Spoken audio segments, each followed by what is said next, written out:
Welcome to another edition of the Injury Prevention Academy, brought to you by DORN Companies.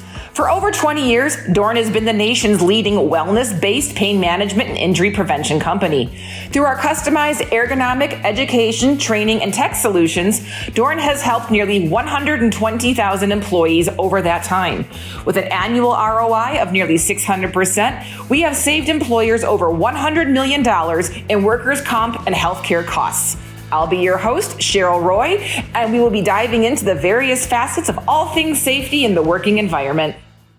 Hey, everyone. Thank you for joining us again for another Injury Prevention Academy. With me today is Jonathan Puleio. He is the Global Vice President and Board Certified Professional Ergonomist at Humanscale. Humanscale is the leading designer and manufacturer of high-performance ergonomic products that improve health and the comfort of work life. How are you today, Mr. Jonathan? Doing well, Cheryl. Thanks for having me. Great. Happy to have you on. So Humanscale, again, the leading designer and manufacturer of ergonomic products that improve all kinds of things. What was the inspiration behind the concept of Humanscale? I think it goes back to the early 80s, where our founder, Bob King, was very interested in designing work tools that could help users not only work more comfortably, but more productively.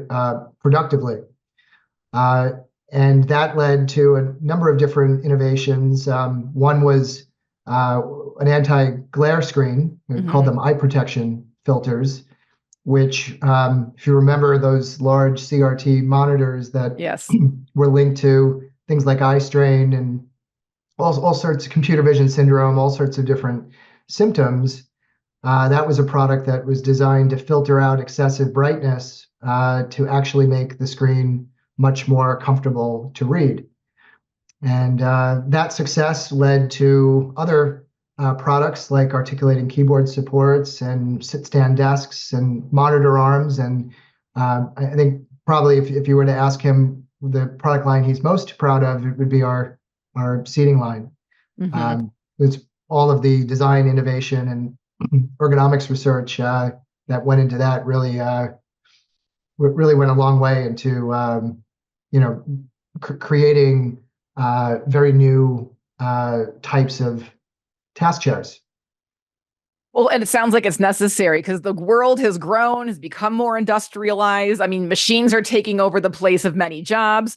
And obviously, it's a lot more common for people to be sitting all day. In fact, I always hear that, sitting is the new smoking these days. So from what I've read, sedentary jobs have increased 83% since 1950. And only about 20% of our workforce is now made up of physically active jobs. So at DORN, we do like to address risk through workflow design and training programs and assessments. What else would you add to that list? Or how does Humanscale tackle ergo issues? Sure. Well, on our consulting division, that's where I'm tied at Humanscale. We offer a lot of this very similar offerings. So things like remote assessments and ergonomics training and things of that sort. Also, software, ergonomic software as well. From a product standpoint, our products are really designed to promote movement. And we make a little bit of a distinction between prolonged sitting, which is a huge risk factor for all sorts of things, cardiovascular issues, circulatory issues, and so forth, and the notion of sitting still. Right. So both are problematic. We have both problems at the same time. Not only are people sitting for longer periods of time throughout the course of their workday than ever before, we also know that they're sitting in static postures. And one of the ways to address static postures is through innovation in task chair design. And this is why all of our task chairs actually have weight-sensitive recline mechanisms, which are designed so based on the user's body weight. The amount of tension in the backrest will adjust automatically to promote movement. Okay. So the real innovation here, because we know that there's decades of research on the notion that computer users do not make adjustments to their chairs. In fact, one study found less than 4% could even correctly identify the tension control knob. That's the only adjustment on a chair that would, on traditional chairs, that would allow you to move freely throughout the course of the day. By designing a self-adjusting recline mechanism, we can effectively eliminate many of the chair controls that we know users were not benefiting from to begin with. So you can get people moving and simplify Yeah. the design of the chair at the same time. I'm almost embarrassed to say this, but I'm very aware right now of the fact that I'm sitting on a nightstand as my chair right now. I have no knobs on here whatsoever. So with obviously sitting for long hours, and it can be possibly really hurting us with high blood pressure, obesity, cardiovascular disease, even cancer, the whole standing desk revolution was born. So what is the best way to ergonomically tackle like an 8 to 10 hour workday? Are we sitting? Are we standing? Is it a hybrid? Yeah, great question. So here's what we know. Sitting all day, very, very unhealthy. Right. Standing all day is arguably just as unhealthy. Mm-hmm. So a combination of the two is really what's required in order to maximize the health benefits and reduce the injury risks. What the research is telling us or suggesting is that for each hour, if an employee is able to sit for 45 minutes of that hour and then stand for 15 minutes per hour, it seems as though that is the best compromise in a sit-stand work environment. Okay. Sorry, go ahead.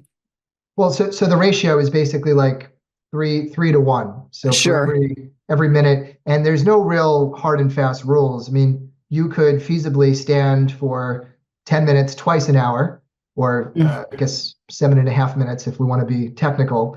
But the idea is not to do any one sitting or standing for any length of time beyond those thresholds, which are about 45 minutes for sitting and 15 minutes for standing. So how do you guys affect, obviously since COVID, we've had a lot of the remote and hybrid work environment start impacting everybody. And if everyone is working from home, we at DORN find that, virtual assessments or teaching self-care is a way to address people who are not actually at an office. So what strategies have you found effective in addressing these changes so that employees are able to take some ownership of their well-being? Yeah, the home is really challenging because, well, for a few reasons. One, facilities managers have no visibility into those work environments, right? So Right. there's not a really good understanding of, well, this individual sitting on an exercise ball, this person's sitting on a bar stool, this person doesn't even have a chair.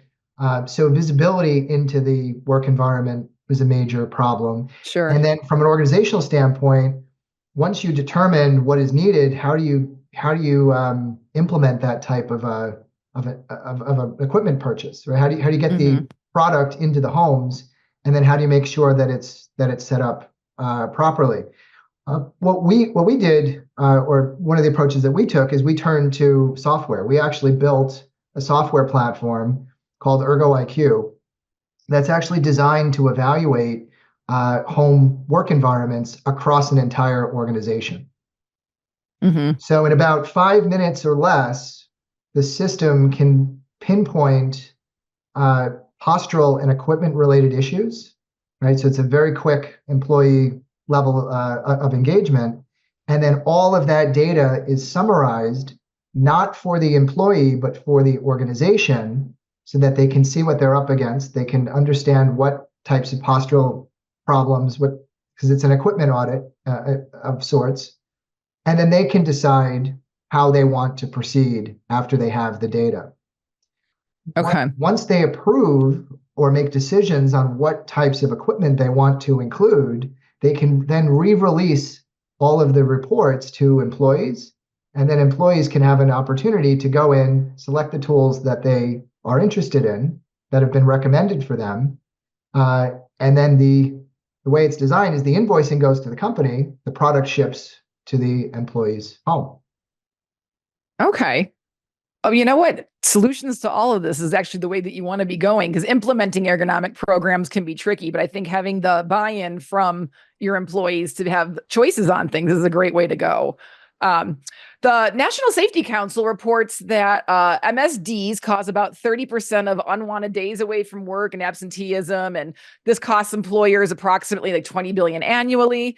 So ergonomics is often said to be good economics. Can you elaborate a little on the economical benefit of implementing strong and effective ergonomic programs? Sure. Well, just on the surface, it's important to kind of talk about this problem through relatable examples, right? Right. So, just to start, if someone is experiencing discomfort at their workstation throughout the course of the day, it can only negatively impact their output. Right. Right. So we can make an argument that uncomfortable workers are more costly workers to an organization, whether they're leaving work to seek treatment for ailments, whether they're seeing a physical therapist or seeing a chiropractor, or perhaps they're even on prescription painkillers to address their discomfort. Not only are they losing time at work, it's called lost productive time, right? Right. But they're also using work time to treat their symptoms, right? So to get a sense of all of these costs, it's fairly complex for an organization to do that, because many companies aren't tracking. As an example, if you tell your boss you have a doctor's appointment, they say, "Okay, we'll see you when you get back." There's no record of it, right? Unless it's a workers' comp issue or it's a diagnosed injury, it becomes difficult to monitor these costs. But what we also know, and one of the easiest things to measure, are discomfort levels, right? Oh, sure. There has yet to be a discomfort survey that I've seen, and I've been practicing ergonomics now for almost 25 years, where discomfort levels were lower than 50%. Meaning that at 50% of the population was reporting at least one form of musculoskeletal discomfort. Right. So therein lies a major problem to tackle, right? The discomfort issue, right? And that's where ergonomics can fall into play. As far as what is the data showing us? Well, there's one of the landmark studies was done a number of years ago by Goggins, and this is a literature review of 250 different case studies of ergonomics implementations. And this is what was found. By implementing an ergonomics program, the average result was a 59% decrease in work-related musculoskeletal disorders, pretty significant. 75% drop in lost work days, also pretty significant. Also very significant, right? You can quantify that if if you look at salary data, you can start to determine what that looks like. 68% reduction in workers' comp claims, 25% increase in productivity and worker output. Right. Nearly a 50% reduction in employee turnover. It turns out employees are less likely to leave a company if they're comfortable and they're well, and they can perform their job without, agony.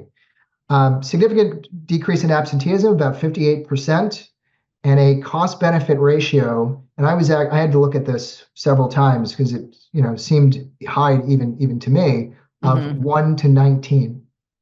Oh, wow. Meaning every dollar spent on implementing an ergonomics program, whether it be in training, assessment, software, or equipment, there was a $19 cost benefit somewhere else in the organization. So this is one of those things I'm always saying about DORN and companies like us. I mean, whether you're budget planning for next year, if you have a program, if you don't, you're doing yourself and your company and employees a disservice by not having some kind of ergonomic program for these exact reasons. Especially with all the statistics that you just provided, it's probably a very easy line in there to connect that mental health is obviously going to be a factor in this as well. I mean, if your body's not feeling good, it's probably going to do something to your disposition and just overall attitude. So it's a very all-encompassing component to be looking at. As you look at this, and I know it probably varies from country to country. So like in the UK and Europe, they've got mandatory ergonomics regulations there, whereas in the US, it's very discretionary. How do you see people outside of the US tackling their ergonomics and what they're going to have as far as tools in their offices for their employees? Sure. Well, very timely. I was just on a call this morning with a company based in Ireland. Both the UK and Ireland have DSE regulations in slightly different versions, but very well aligned. And what's interesting is there's just very different drivers for ergonomics depending on the region of the world that your company resides. In the UK, what's driving ergonomic compliance is really the government regulations, right? You face penalties and fines and all sorts of ramifications for not complying. Whereas in the States, we do not have the same drivers. So in the States, being that we're incredibly litigious, we're probably the most litigious nation on the planet. 100%. So what drives ergonomics here is the cost of injury claims and the threat or the risk of being being sued or lawsuits, or just the exposure of having injuries within an organization. So a little bit different drivers. We always try to take the approach, kind of a different approach altogether, because only addressing the injured percentage of the population, that's like looking at an iceberg, right? Right. The part of the iceberg that only about 10% floats above the surface, even less than 10% is the injured percentage of the population. What about the 50, 60, 70% of the population that's working with daily forms of discomfort? And how is that affecting your business? Try to tell the story by saying, if this were your organization and you knew that, let's say, 60% of your workforce was reporting daily forms of musculoskeletal discomfort, would you want to know that? And would you if you did know that, would you want to do something about it? Well, absolutely. Being proactive is always going to be the better route than reactive. And again, to bring up the whole pandemic, that was a great example of how everyone rushed to do as best as they could to mitigate problems and protect people the best they could. However, moving forward, again, that lower part of the iceberg that no one's looking at, how are we being proactive to address those things so they don't become a bigger issue later on? You mean with hybrid working environments? And yes, whether it's hybrid work environments, whether it's different kinds of wellness or injury prevention, whether it's chairs, whether it's standing, whether it's pre-work conditioning, all of it, I think, has gotten a much closer look these days, because being proactive is going to be much more cost effective for one, but also more appreciative of your employees and just the work environment. Yeah, I totally agree. I don't think the open office concept was perfect to begin with. I think there were a lot of issues inherent depending on your tasks. Okay. And what particularly with acoustics, with interruptions, unplanned interruptions, I think depending on your types of tasks that you need to perform throughout the course of the day, I think working in an open office can be a productivity killer, so to speak. Enter the pandemic and the influx of video conferencing, and now this open office concept, which was sort of flawed to begin with, is now even more of a problem. Sure. Right. And I don't know if you've ever been in an open office and tried to have a video conferencing call. It's almost impossible. Whether the person on the call is distracting to those around them in the same seating area, or those around the person on the call, right? They're also contributing to the distractions and the ability to focus and concentrate. And I think this is tied to return to work hesitancy, right? This holds people back. In the end, people are going to choose spaces to work that they feel productive, that they feel they're in control over, that they can actually, they feel like they're setting themselves up for, for efficiency. And that's it. that continues to be a major problem. The other point that I think is important about a hybrid work environment, now you have many companies have adopted hoteling and hot desking strategies where you could potentially use a different desk every time you come to the office. Okay. And that desk could potentially be shared by, anywhere from 4 to 5 people in any given day. So the complication here becomes now you have to think about the work environment and the type of adjustability that desk or that workstation provides the user. Right. You have to think about that adjustability in terms of usability and ease of use. In other words, if the chair, for instance, has 8 or 9 different knobs and levers, and it's fairly complex to adjust, what is the likelihood that someone that's using that space for an hour, for 2 hours, or even just one day, what is the likelihood that they're going to make any of those adjustments?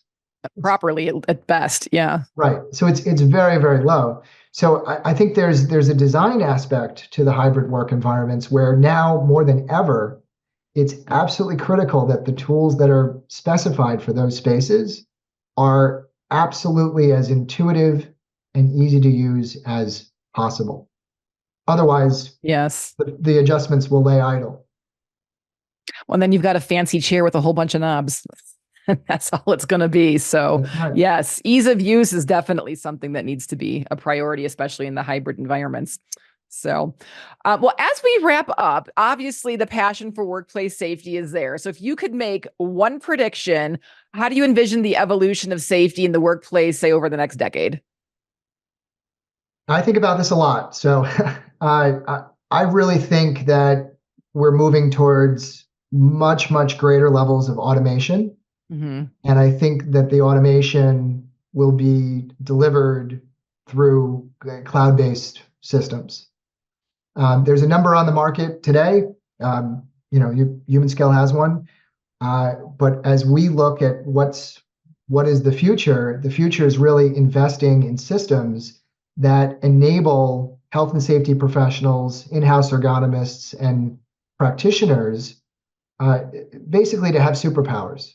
Right. So they can replicate their skill sets, increase their reach to thousands and thousands of employees without physically having to go workstation to workstation to workstation and document every single assessment. So I think the automation of an ergonomics program is the next evolution.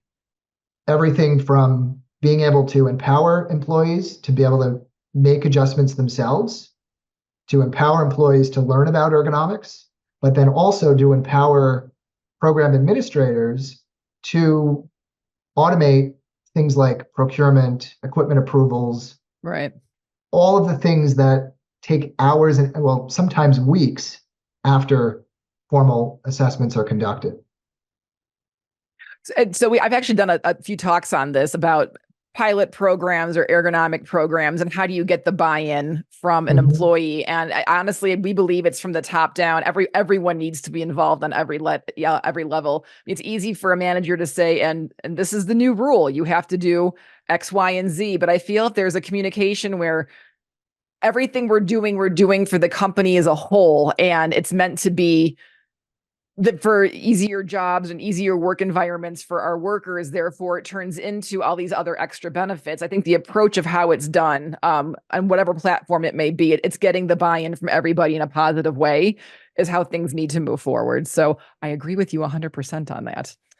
So as we wrap up, I want to thank you for your time, and I would like for our listeners to know how to get a hold of you. So is there an Instagram or a website that we can reach out to learn all things about either you or Humanscale?